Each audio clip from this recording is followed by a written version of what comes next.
Olá, meu nome é Ricardo Santiago, eu sou pesquisador, professor universitário e tenho o prazer de estar nessa aula hoje, intitulada Entrevistar Artistas, Memória das Artes, Artes da Memória, que lida com dimensões presentes nas minhas 3 áreas de especialização: História Oral, História Pública, História das Artes. Eu dou então as boas-vindas a essa aula ampla, aberta, pública, disponível, circulável, compartilhável, que me dá muita alegria, justamente por conta do meu entendimento de que a história oral é um recurso poderoso, importante e significativo demais para ficar restrito a poucos praticantes. Nesse encontro, nós vamos conversar um pouco sobre os desafios de articular um método de pesquisa, a história oral, a pesquisa sobre artes e artistas. Vamos falar primeiramente sobre história oral e memória, depois investigar um pouco suas interlocuções com a criatividade, em seguida, compreender como é que diferentes trabalhos que envolvem a memória e a história das artes têm mobilizado ou podem mobilizar a história oral e, por fim, com o auxílio luxuoso de alguns colegas, vamos discutir algumas questões metodológicas desafiadoras.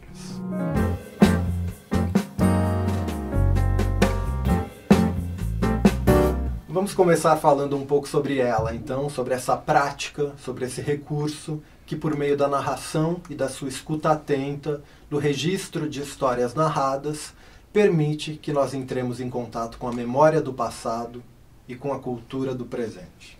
É verdade que as histórias das pessoas, que as histórias contadas pelas pessoas, estão por aí, espalhadas por toda parte. Em livros, revistas, programas de televisão, vinhetas de rádio, revistas populares, peças publicitárias, novelas, até em jogos. É uma tarefa impossível encontrar quem jamais tenha escutado uma outra pessoa, seja através das mídias, seja numa situação de proximidade, relatar a sua experiência ou contar episódios que viveu e testemunhou. A história oral é um dentre os vários jeitos de escutar e de dignificar as histórias das pessoas. Como um recurso sistemático de pesquisa, a história oral apareceu inicialmente nos anos 40 e 50 como um empreendimento arquivístico voltado a registrar testemunhos do presente para o futuro. Testemunhos que, de outra maneira, seriam perdidos. Mas ela tem uma história própria, uma história longa, complexa, que se estende pelas várias décadas durante as quais se transformou, se sofisticou, se desdobrou diante de desafios políticos e teóricos. A história oral se consolidou como um método que trouxe à cena personagens antes ausentes da grande história e contribuiu para a formação de uma cultura intelectual epistemologicamente democrática. Essa história é longa. Então, nesse momento, é suficiente lembrar que a história oral é essencialmente um método de pesquisa que, através da técnica da entrevista, registra as memórias narradas de um indivíduo em primeira mão. É uma atividade na qual entrevistado e entrevistador tomam parte, cada um com as suas visões, com seus interesses, seus repertórios, e ambos com a missão comum de, através desse diálogo, construir histórias. Ela é a ocasião na qual uma pessoa, o narrador, compartilha com outra pessoa, o pesquisador, relatos sobre o que viveu e viu. Ela é o momento em que memórias antes adquiridas e conservadas por meio de processos neurofisiológicos conhecidos são finalmente evocadas através de um trabalho de memória que é individual e social. Em sua faceta acadêmica, a história oral utiliza as memórias para o estudo de uma grande variedade de temas. Diferentes áreas do conhecimento a adotam como um método de recuperação e registro de informações de proveniência oral, que informa a condução de uma pesquisa e a resolução de um problema. Mas outras facetas também são assumidas por esse método.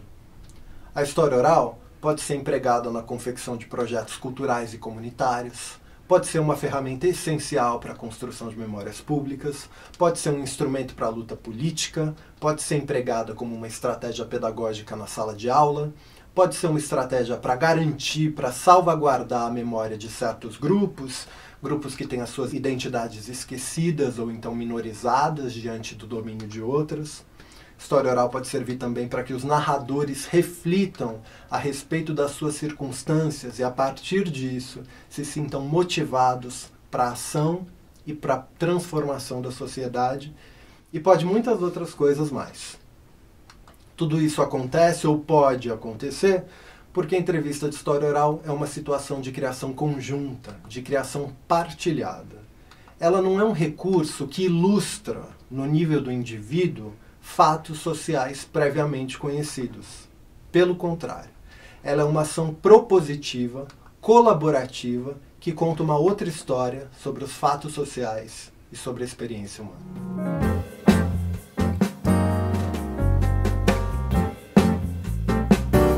A matéria da história oral é a memória. Memória narrada numa situação de diálogo. E a própria memória já foi compreendida como uma espécie de arte, como a historiadora britânica Frances Yates demonstrou num livro com esse título, A Arte da Memória, que refaz todo um percurso da arte de memorizar, desde os oradores gregos até o século XVII, inserindo justamente a arte da memória dentro da história da cultura. A base desse percurso reside numa invenção do Simônides, que foi um poeta lírico grego.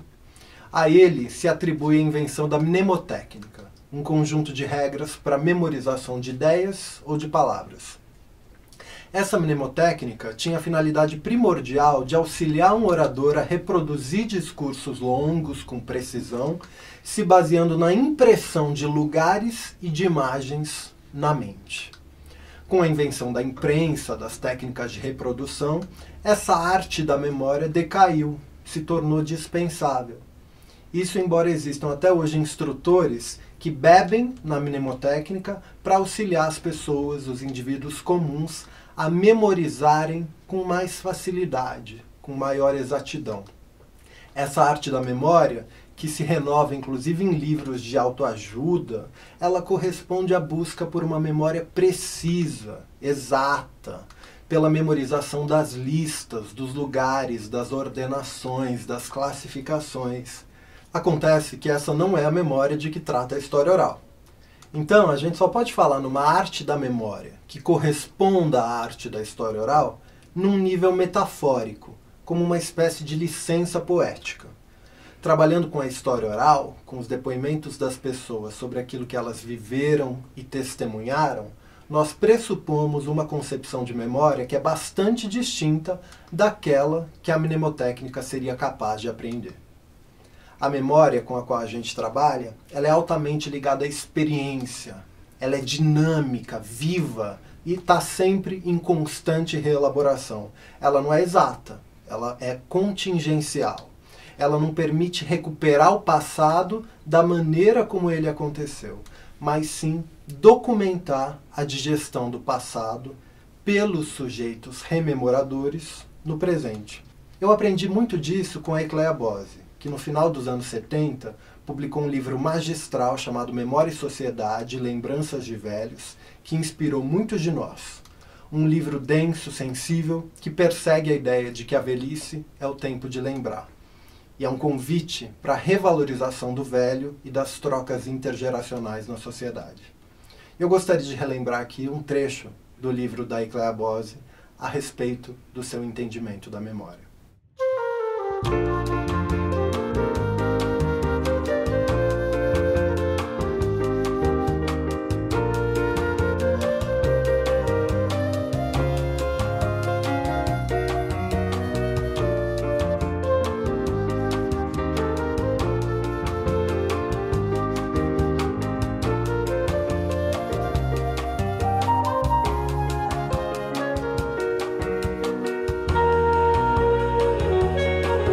Se a memória não é um arquivo durável e imutável, rememorar não é resgatar.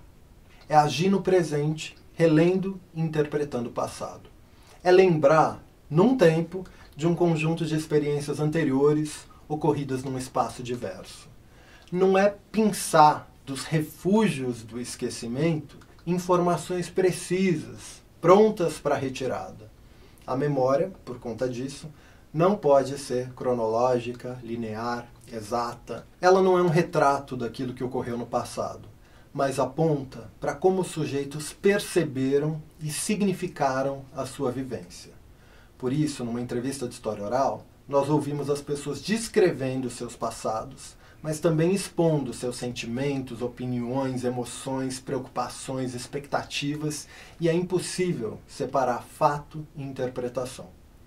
Tudo isso se dá com a aplicação de um esforço narrativo, caracterizado também pela intencionalidade. Todas essas dimensões, elas se encontram no momento que está no coração da história oral, a entrevista, que é um instantâneo de alguma coisa maior. A vida e a memória das pessoas são dinâmicas. Por meio da entrevista, é possível congelar algumas das suas expressões.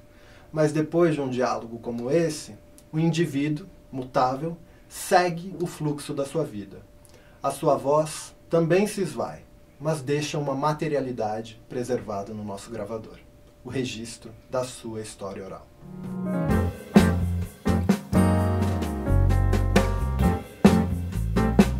A relação entre história oral e arte pode ser entendida de várias maneiras.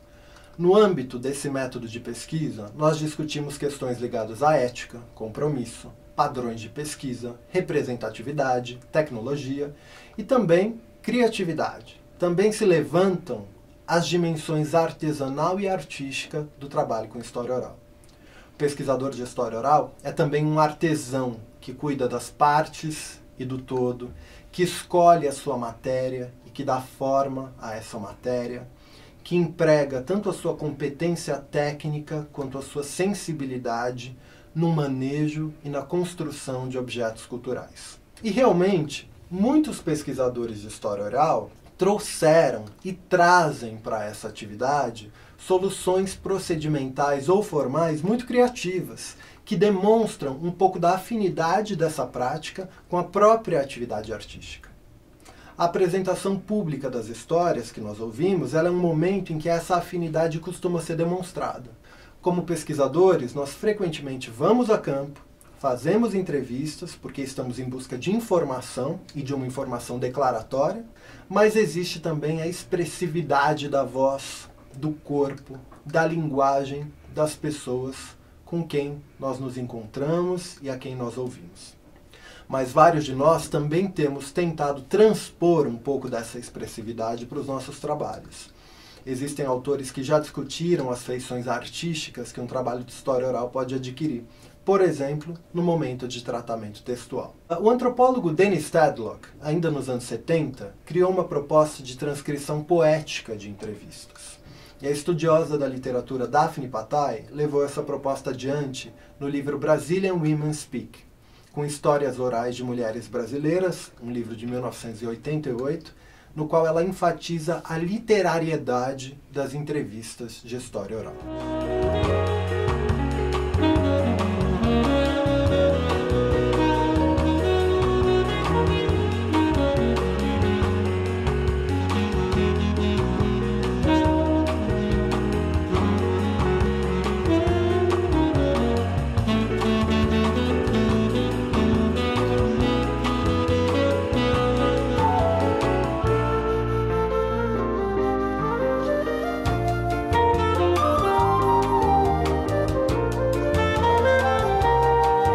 O Alessandro Portelli, que é um estudioso e teórico italiano que ajudou a transformar o pensamento em história oral, ele conta que se iniciou nessa prática de pesquisa a partir do folclore. Ele diz uma história interessante, que ele começou seu trabalho de campo coletando canções populares e foi percebendo que as histórias compartilhadas com ele nessas situações muitas vezes eram mais interessantes, mais imaginativas do que aquelas canções. O Portelli, aliás, descreve a história oral como uma arte da escuta, como uma arte multivocal, como uma arte do diálogo, que combina os talentos da narração, da escuta, da troca, da atenção e da imaginação.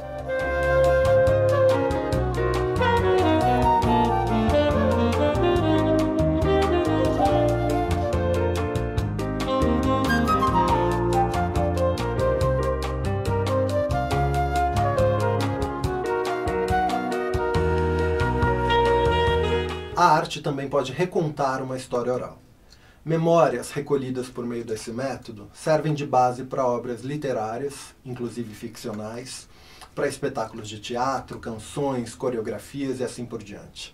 Servem também como disparadores para obras visuais, pinturas, instalações, performances, intervenções urbanas. E essas possibilidades respondem, na verdade, à natureza do investimento que um pesquisador faz a partir da sua entrevista. Mas quando a história oral se articula com a história pública, há esse impulso de estender o diálogo íntimo da entrevista para um diálogo social, cultural mais amplo, essas possibilidades ganham corpo. E eu acho que cabe acrescentar que os participantes de história pública que trabalham com história oral levam uma certa vantagem, porque as histórias das pessoas são atraentes por si mesmas. Todos nós já ficamos atraídos em algum momento das nossas vidas por narradores que capturaram a nossa atenção, por esses grandes narradores, narradores plenos. E o que o pesquisador pode fazer é abraçar criativamente esse material para colocá-lo a serviço da discussão pública sobre um tema de relevância.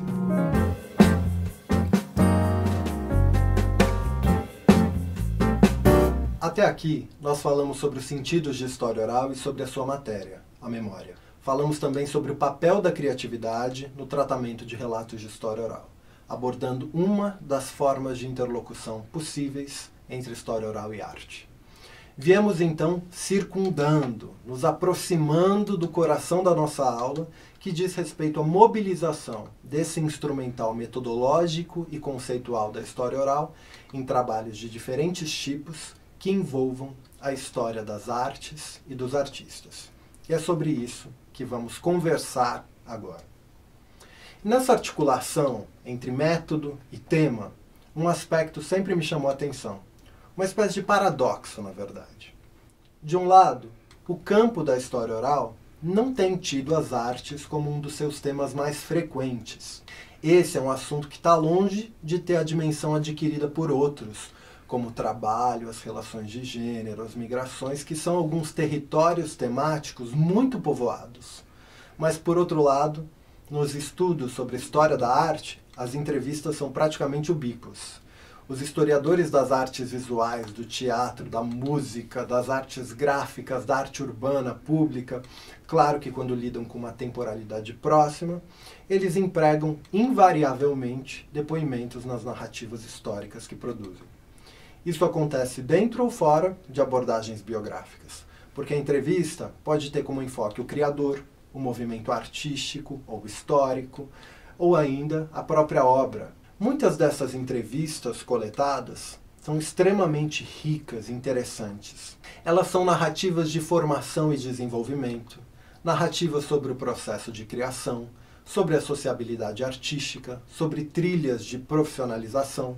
A Leonor Arfuti, uma crítica literária argentina que se dedica ao estudo das escritas de si, da memória, da convergência das muitas representações e criações para aquilo que ela chama de espaço biográfico, ela inclusive apontou que no caso de entrevistas com artistas, particularmente com escritores, elas alcançam um outro status.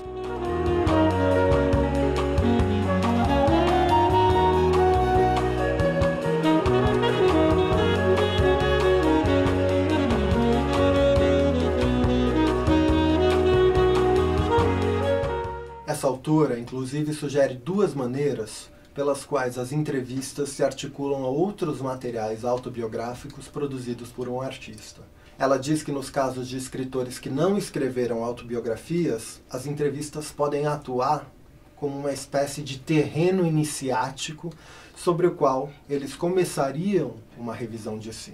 E no caso daqueles que já as escreveram, as entrevistas seriam oportunidades de comentar, rever, retificar e também ratificar o que foi escrito. Nós temos familiaridade com todo esse material oral, trazido até nós por jornalistas, historiadores, sociólogos, antropólogos e outros profissionais dedicados à reconstrução de aspectos e de períodos distintos da história das artes. Isso sem falar em outros materiais cuja existência responde ao interesse público pelas vidas de pessoas célebres, em razão da mera curiosidade e como parte de um consumo mais leve, até de entretenimento. Aqueles depoimentos mais ricos também podem ser encontrados em arquivos históricos. Mas nesse grande domínio de memória das artes, inúmeros trabalhos interessantes têm sido feitos e talvez seja possível reuni-los sob algumas inclinações gerais.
Como pesquisador e praticante de história oral, as minhas primeiras experiências de pesquisa aconteceram no ano de 2002, quando eu comecei a constituir um acervo de entrevistas com músicos, em sua maior parte radicados na cidade de São Paulo, que eram identificados com o rótulo independente. Essas entrevistas de história oral formaram um acervo digital extremamente rico, que informa sobre a vida artística e musical e as estratégias de sobrevivência num período imediatamente anterior ao da eclosão das redes sociais. Depois disso, eu realizei trabalhos com outras ênfases.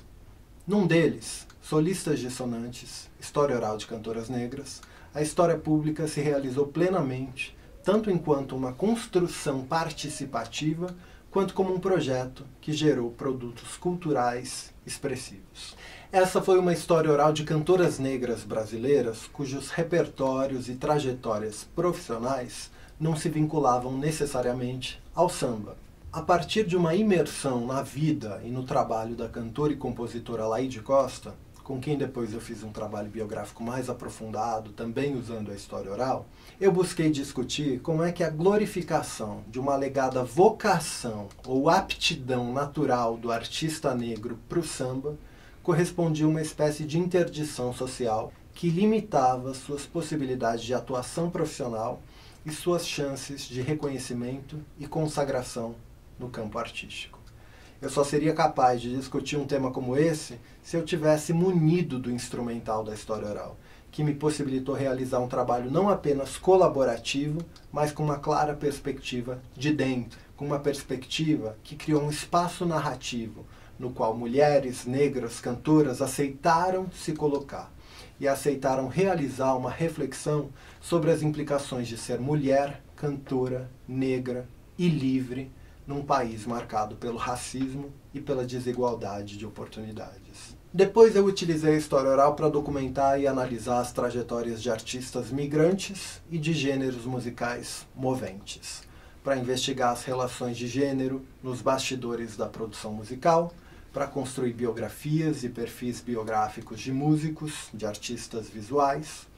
Um trabalho mais recente, ainda em andamento, se chama Arte e Artistas da Zona Leste de São Paulo. História oral, memória e experiências urbanas, que tem por objetivo recolher e analisar histórias de vida de artistas oriundos da Zona Leste de São Paulo ou atuantes na região, que se profissionalizaram, que se inseriram nos circuitos centrais de produção, difusão e divulgação dentro das linguagens e modalidades artísticas que praticam. Numa outra visada, meu trabalho com a constituição de acervos de história oral acontece agora, por exemplo, com o projeto A Música D, História Pública da Música do Brasil.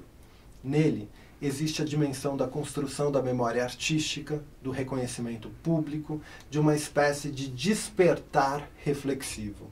O desejo de animar um tipo de rememoração que estimula os narradores a se perceberem enquanto sujeitos históricos, que exige deles refletir sobre seu próprio lugar na trilha de desenvolvimento da história e da linguagem da música feita no Brasil.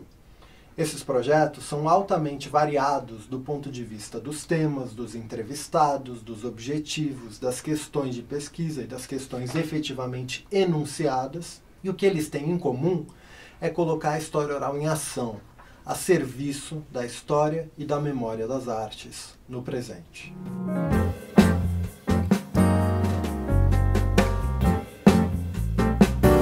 Uma das particularidades da história oral consiste em tomar o próprio processo de trabalho como objeto de análise, de reflexão.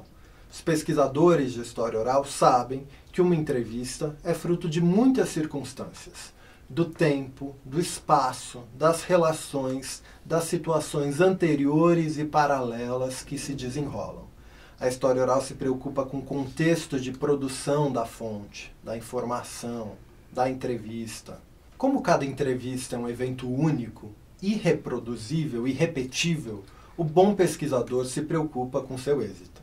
É por isso que manuais de entrevista, inclusive manuais de história oral, tanto dizem a respeito da importância da pesquisa prévia, da construção de bons roteiros, do cuidado com a formulação das perguntas, dos cuidados técnicos que garantem a estabilização e a preservação da entrevista gravada. Da mesma maneira, o bom pesquisador também se preocupa com o potencial de análise e de uso daquela entrevista. Para falar sobre esses aspectos, eu convidei colegas que são praticantes de história oral e especialistas em história da arte, ou nas histórias das artes e dos artistas, para conversarem um pouco sobre as suas experiências. Nosso primeiro convidado é o Daniel Lopes Saraiva, que é historiador, doutor em História pela Universidade do Estado de Santa Catarina, UDESC, e tem um trabalho sobre música popular brasileira que se expressa, por exemplo, no livro Nara Leão, Trajetória, Engajamento e Movimentos Musicais. O Daniel tem alguns comentários interessantes justamente sobre a importância da pesquisa exploratória e da preparação de um roteiro de entrevista. Eu acho que o maior cuidado é estar com um roteiro bem feito. O que seria um roteiro bem feito? Hoje em dia a gente tem o YouTube, onde a gente tem outras entrevistas concedidas por esse artista, o que a gente pode assistir. A gente tem fontes, portais, periódicos, a hemeroteca digital com revistas e periódicos antigos que a gente pode acessar, ler para montar o nosso roteiro. É muito importante que o artista veja que você pesquisou, que você está ali atrás da trajetória dele, que a trajetória dele, o que ele está contando para você é muito importante. Inclusive essas pesquisas são importantes para que você saia daquele, muitas vezes, do discurso viciado, que a gente pode chamar de uma memória cristalizada, em que o artista responde sempre o mesmo.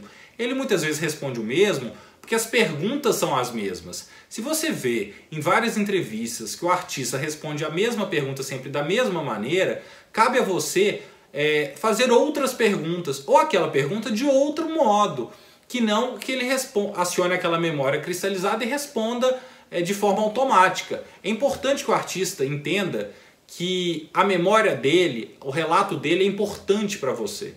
Que você está ali, mas que você fez uma pesquisa antes. Isso faz com que a troca durante a entrevista tenha outra dinâmica. Você deixa de ser aquele entrevistador, aquele pesquisador que chegou ali com perguntas prontas, mas que não conhece a trajetória dele, para um conhecedor. Alguém que ele muitas vezes pode considerar até próximo. É comum com que a gente escute durante as entrevistas. Nossa, mas você lembra de mais coisas do que eu. Essa é uma sugestão muito importante que o Daniel traz. Realmente é fundamental conseguir criar estímulos diferenciados que nos ajudem a evitar um dos grandes riscos em entrevistas com pessoas públicas, esses relatos cristalizados.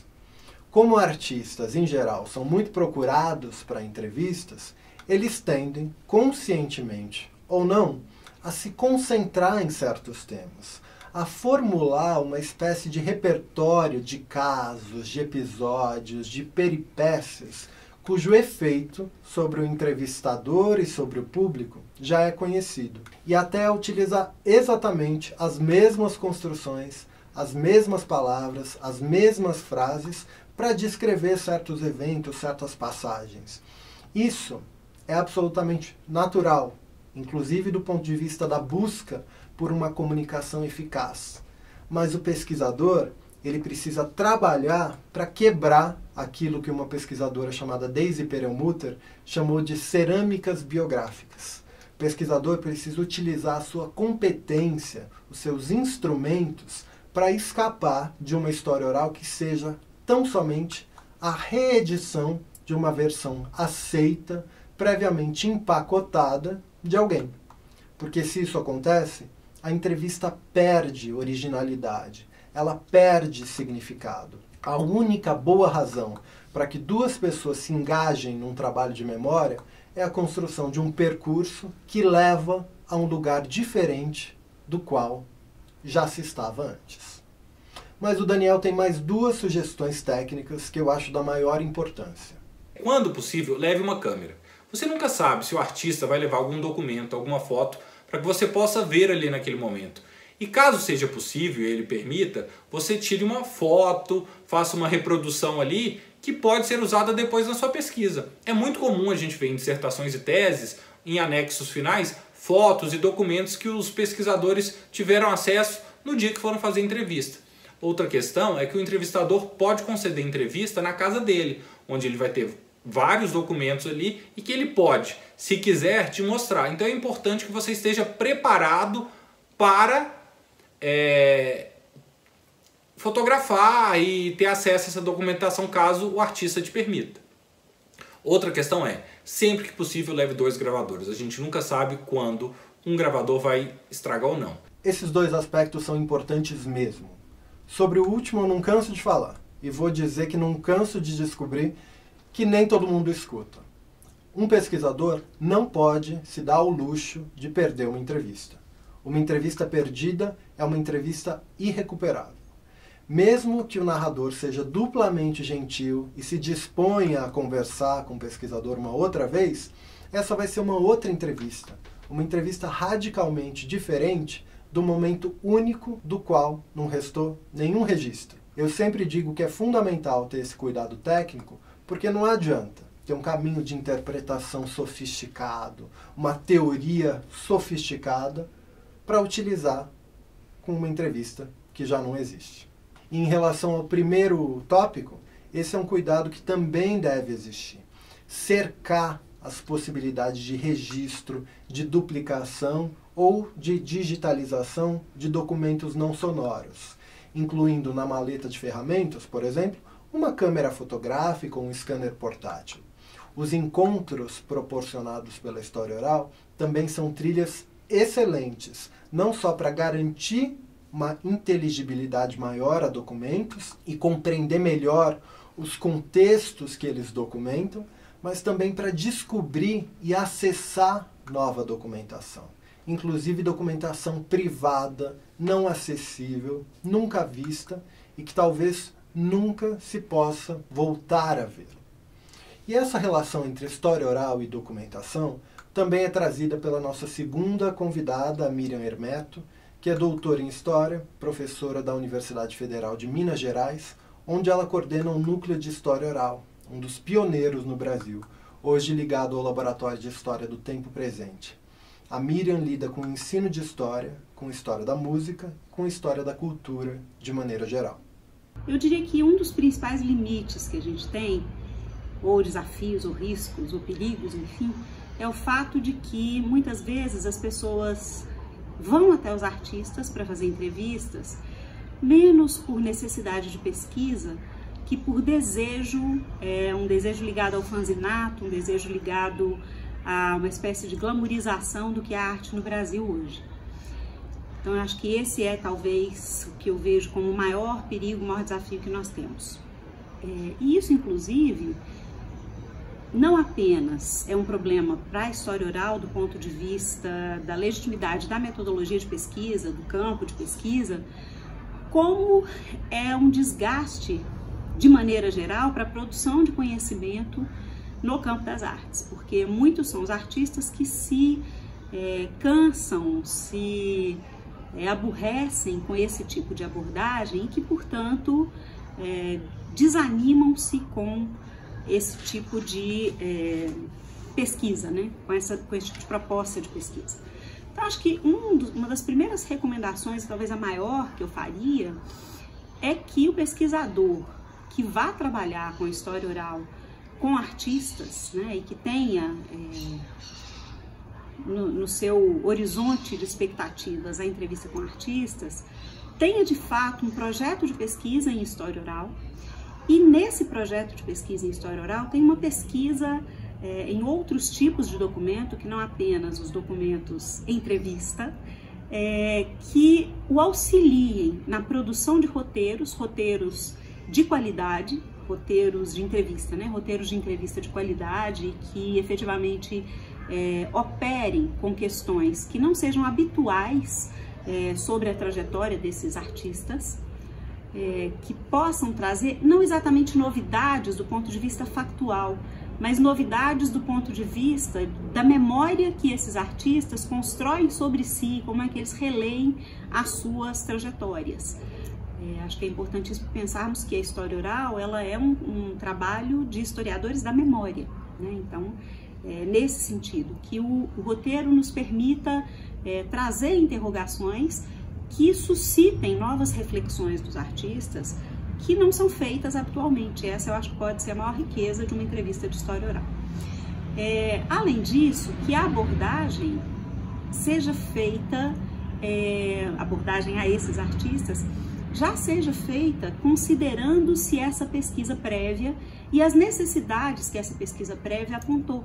Necessidades não apenas do ponto de vista de lacunas, mas de questões mesmo, questões novas que tenham aparecido relativas ao campo da memória. Essa fala da Miriam é muito interessante, preciosa mesmo, e ela, de certa forma, aponta para uma das fontes de fascínio da história oral, que é também um dos seus riscos.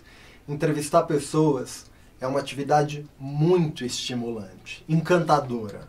Como pesquisador, você tem o privilégio de entrar no mundo de alguém por algumas horas e poder navegar ali dentro. É muito mais que um filme, é quase que uma experiência imersiva.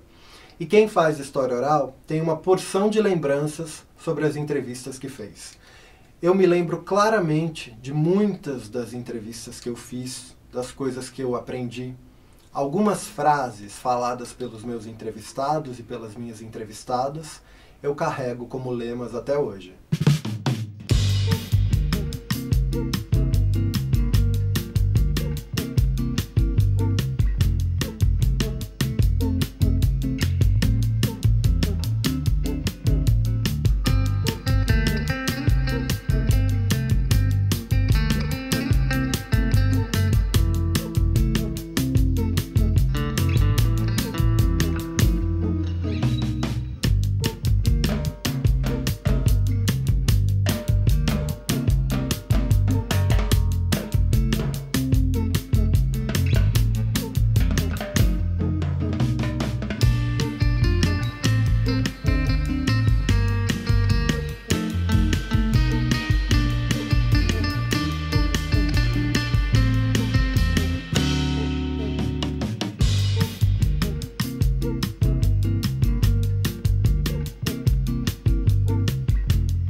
Esses são alguns dos meus amuletos verbais que continuam vivendo comigo, me acompanhando.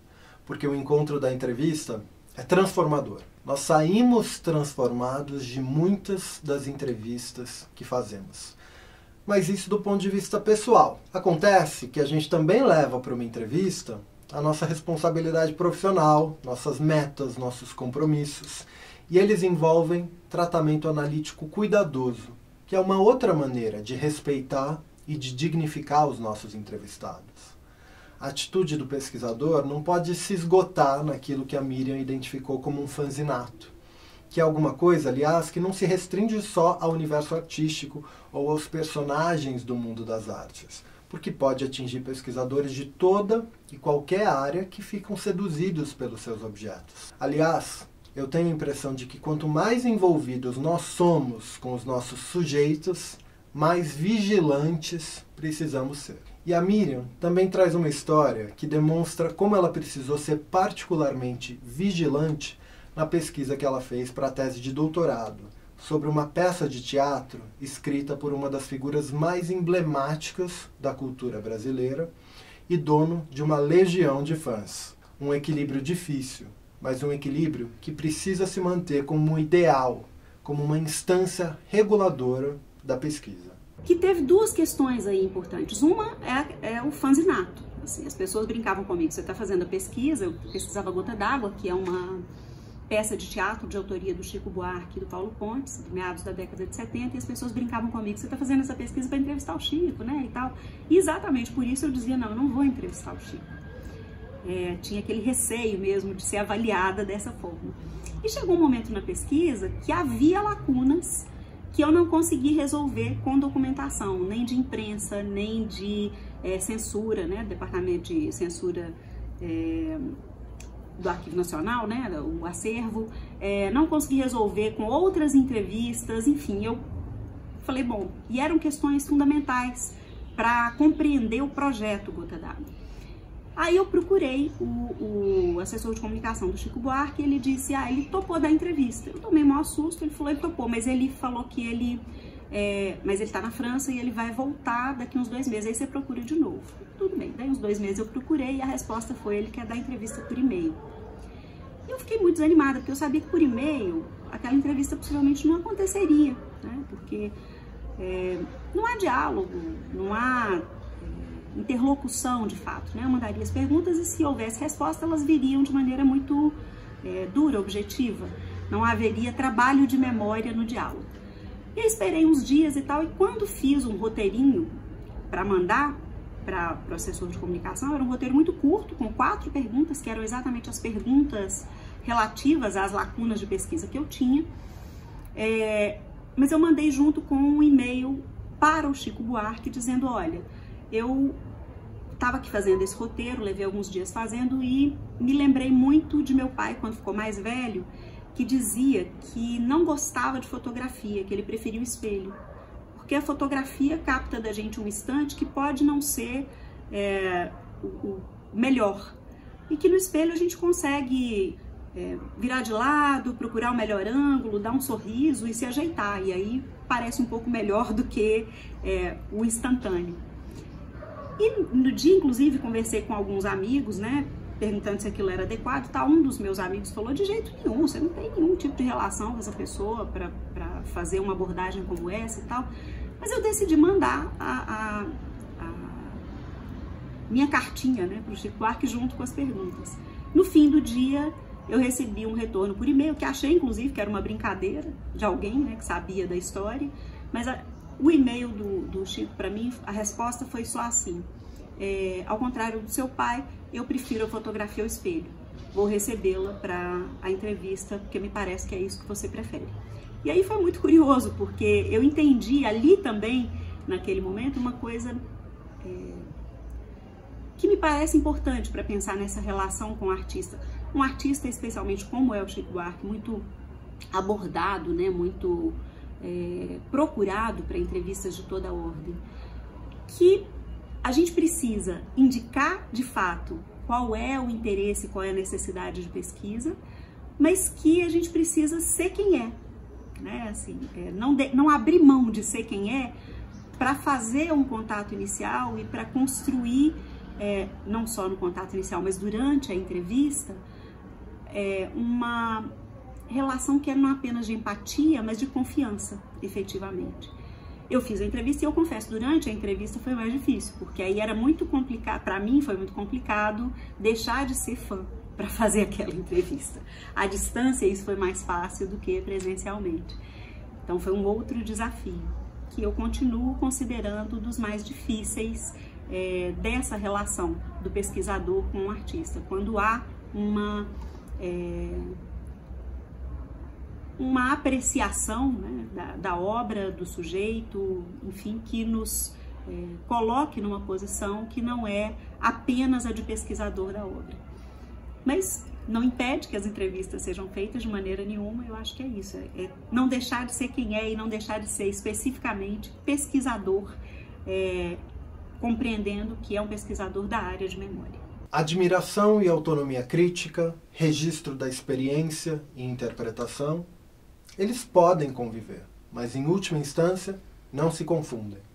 Da mesma maneira, as lembranças registradas numa entrevista de história oral não correspondem à história. Elas são fontes que precisam ser mobilizadas pelo aparato interpretativo do pesquisador. Além de abraçar a história oral na sua substância, o pesquisador precisa esgarçá-la, precisa atribuir sentido às suas partes dentro da problemática que ele elegeu. Precisa fazer ilações, comparações, complementações também. O praticante de história oral não é só um registrador daquilo que é explícito ou latente. Ele também não é só o co-criador de uma narrativa. Ele é também um mediador de discursos, de conjuntos de informação, de correntes culturais. E ele é um intérprete das experiências que foram confiadas a ele numa situação de diálogo. O nosso terceiro e infelizmente último convidado é o Eduardo Veras, doutor em artes visuais e professor do Instituto de Artes da Universidade Federal do Rio Grande do Sul. O Eduardo tem refletido bastante sobre entrevistas com artistas e seu papel dentro da pesquisa acadêmica.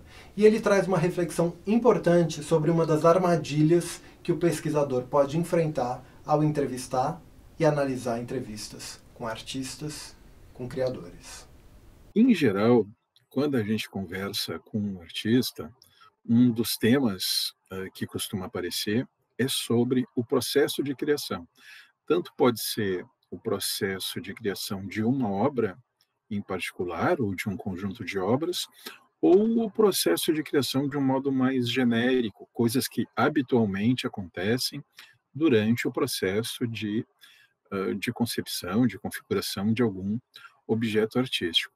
Nesse caso, e aí é o meu ponto, frequentemente, quando a gente trata de processo de criação em uma entrevista com um artista, uma das questões que podem aparecer e que geralmente aparecem é a questão das intenções. O que o artista pretendia fazer quando fez determinada obra ou um conjunto de obras ou as obras em geral, enfim, de um modo mais genérico. Nesse caso, quando se fala sobre intenções, e aqui é o meu ponto, acho que a gente tem que se dar conta, há algo aqui para se refletir na preparação da entrevista, na realização da entrevista e mesmo depois no momento da sua análise, na análise crítica desse material.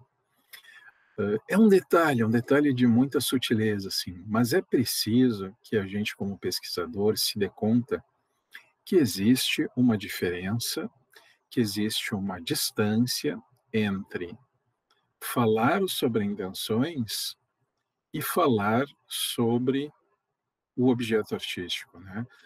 Uma coisa é um artista comentar, de alguma maneira, as questões que o motivam ou aquilo que ele fez, aquilo que ele acha que ele fez. Outra coisa é tratar do que ele pretendia fazer. É uma diferença muito sutil, mas que talvez nos diga bastante, né? Perceber que é uma diferença entre o que se deseja fazer, o que se quer fazer e o que de fato se faz. Há um texto célebre do Marcel Duchamp, é uma conferência que ele faz em 1957 ou 58, acho que é de 57, que em geral se traduz como o ato criador ou o ato criativo, em que ele pondera que existiria um coeficiente artístico em cada obra de arte. O que seria o coeficiente artístico? Ele seria justamente a diferença que existe entre o que o artista quer fazer, o que ele tenciona fazer, né? O que ele pretende fazer na concepção de uma obra e não consegue, e aquilo que chega na obra à revelia da intenção do artista. Então, a diferença que há entre o que se quer fazer e não se consegue, e aquilo que se faz à revelia do que se pretendia, seria justamente o coeficiente artístico de uma obra de arte. Duchamp ainda sublinha e diz o seguinte: isso acontece com a obra em estado bruto, antes mesmo de que ela venha a público. Ou seja, é de novo aqui a maneira de Duchamp, um alerta de que há sim uma diferença entre intenção e realização. É talvez um dado banal, mas é importante que a gente se dê conta disso quando a gente conversa com um artista sobre o seu processo criativo e mesmo no momento que a gente vai analisar esse material, que se perceba a diferença entre pretender fazer e, de fato, realizar.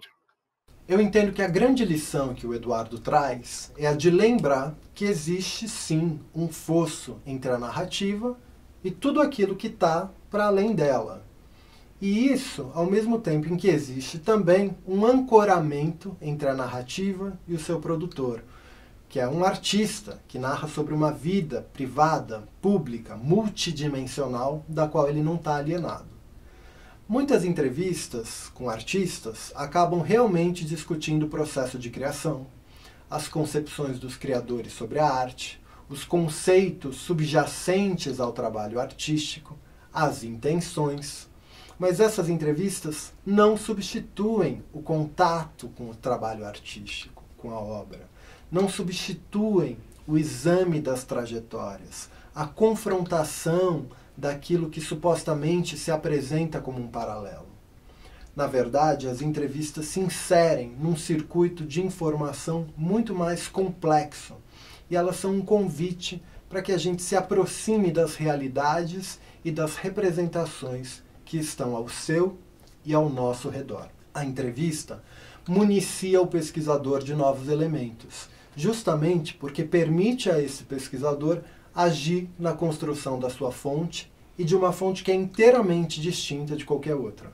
Uma fonte que é marcada por uma confluência peculiar entre aquilo que é específico dessa troca de olhares, o caráter situacional, processual, interativo, provisório, intersubjetivo e assim por diante, da fonte oral, e nesse nosso caso, aquilo que é específico do artista, como uma categoria e como um sujeito efetivamente inquirido, perguntado, demandado nas suas múltiplas inserções.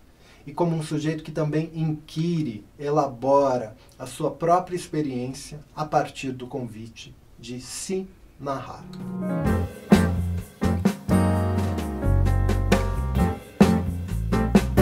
Como eu falei anteriormente, não faltam pesquisadores e pesquisadoras em todas as atividades, de todos os perfis e inserções, que empregam as entrevistas como um recurso para se aproximar da história e da memória das artes.